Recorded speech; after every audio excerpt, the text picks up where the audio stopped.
This is an audio essay from the EI podcast. Phillip Dolitsky and Luke Moon explore how mega-influencers shape the public imagination. The Rise of the Mega-Influencer. Phillip Dolitsky and Luke Moon. We are living in the late stages of an epistemological crisis.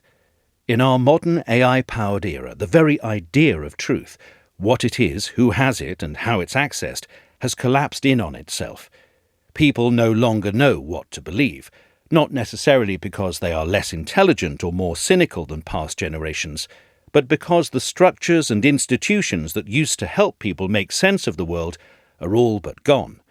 What remains is a kind of digital populism of the mind, where the loudest voice, the sharpest aesthetic, the most charismatic personality, and tragically the most convincing and creative misinformation wins. This is the age of the mega-influencer.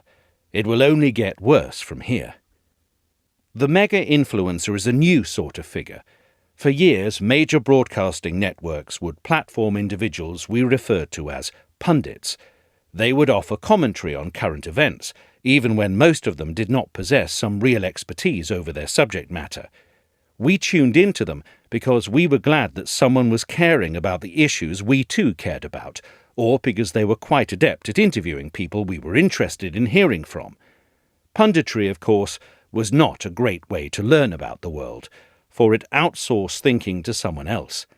But punditry was a staple of our media world, downstream from the public intellectuals of the latter half of the 20th century. With pundits, though, there were limits. There were editorial boards, producers, a basic set of standards about tone and fact. The pundit could speculate and stretch, but they still generally operated within the gravitational pull of something we might call reality and objectivity, not always, but often. This is no longer the case. The mega-influencer owes nothing to a newsroom. They answer to no editorial standard and report to no institution, though many of them have nefarious, often foreign backing. They are self-made and self-verified. They are the platform.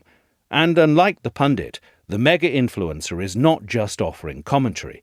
They're offering gospel, an all-encompassing system of thought, a worldview that absorbs every fact, event, or controversy and spits out certainty.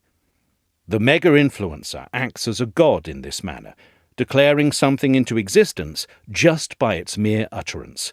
There is a religious dimension to the rise of the mega-influencer. What we are witnessing is the triumph of postmodernism's long campaign against objective truth. Beginning in France in the latter half of the 20th century, postmodernism taught that grand narratives were tools of oppression and that claims to truth were veiled exercises in power.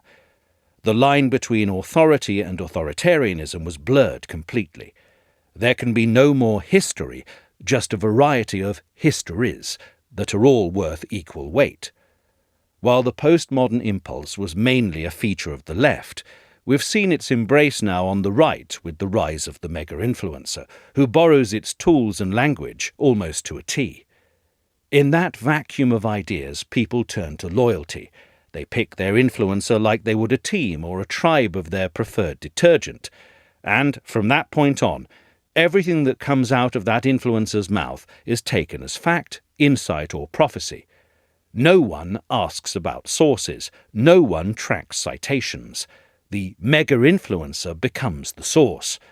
And when this happens at scale, with a little push from AI, we don't just lose access to the truth, we lose the very idea that truth can be accessed at all.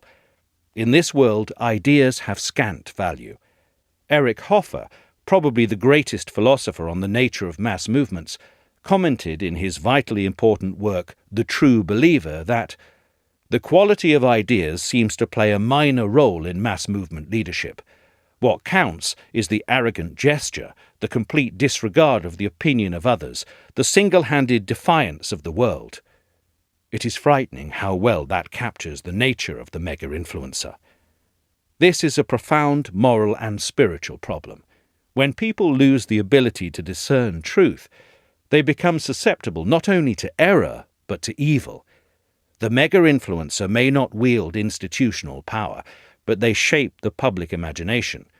And in a world where narratives seem to matter more than facts, the imagination is where wars are won and lost.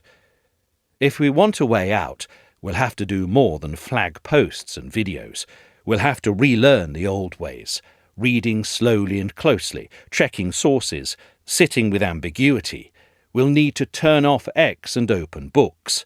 Most of all, we'll need to remember that truth is not a vibe, not a trend, not something you feel in your gut because your favourite account said it. It is something to be sought, wrestled with, earned. Until that happens, the age of the mega-influencer will march on. With it, the confusion, the false prophets, and the fraying of whatever common world we still share will continue. And perhaps in the long arc of things, that very confusion will be what drives people back to something that has deep roots. The endless novelty, the deception, the noise. Eventually, it exhausts and torments the soul. Already, people are starting to look elsewhere, toward what is old, rooted, firm, and proven. There exists within man a craving for something that is not transient and ephemeral. It's time to tune out the mega-influencer and tune back into the hallowed habits of thought that the digital age has eroded.